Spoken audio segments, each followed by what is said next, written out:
Merhabalar. Bugün çıtır çıtır, isteyene sade, isteyene çikolatalı lokmalar yapıyoruz. Hazırlarından çok daha güzel. Haydi başlayalım. Şerbeti için 2 su bardağı şeker, 1 su bardağı suyu ocağa alıyorum. Şeker eriyinceye kadar karıştırıyorum. Kaynamaya başladıktan sonra çok kısık ateşte 5 dakika daha kaynatıyorum. Biraz limon sıkıp son bir kez daha karıştırıp ocaktan alıyorum. Soğumaya bırakıyorum. Hamur için 2 su bardağı un,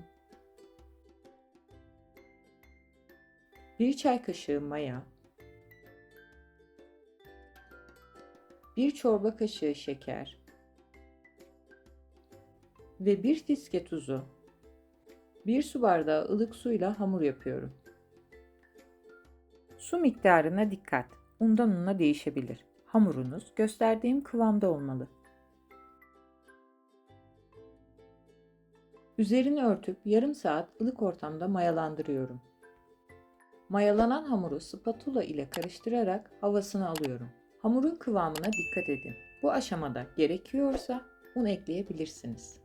Hamur cıvık olursa yağı sıkarken zorluk yaşarsınız. Sıkma torbasına dar ağızlı düz duy taktım.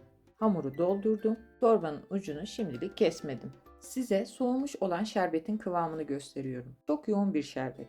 Şerbet yoğun olmazsa lokmalarınız çıtır olmaz. Hamuru ve şerbeti yanıma alıp ocağın başına geçiyorum. Çok kızgın olmayan yağ lokmaları sıkıyorum.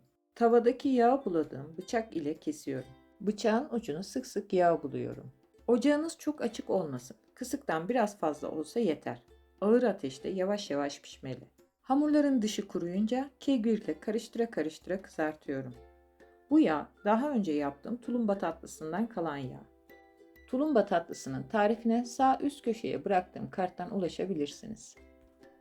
Kızaran hamurların yağını silkeleyip soğuk şerbete atıyorum.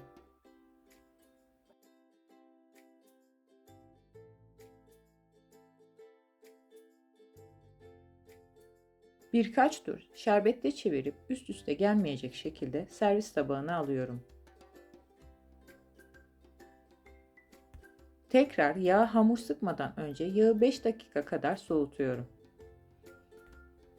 Türk mutfağının geleneksel bu tarifini mutlaka denemelisiniz.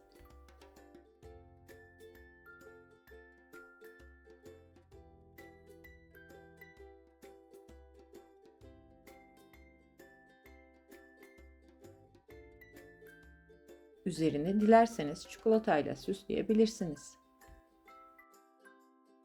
Afiyet olsun. Hoşça kalın. Tarifte kullandığım su bardağı ölçüsü 200 mililitredir.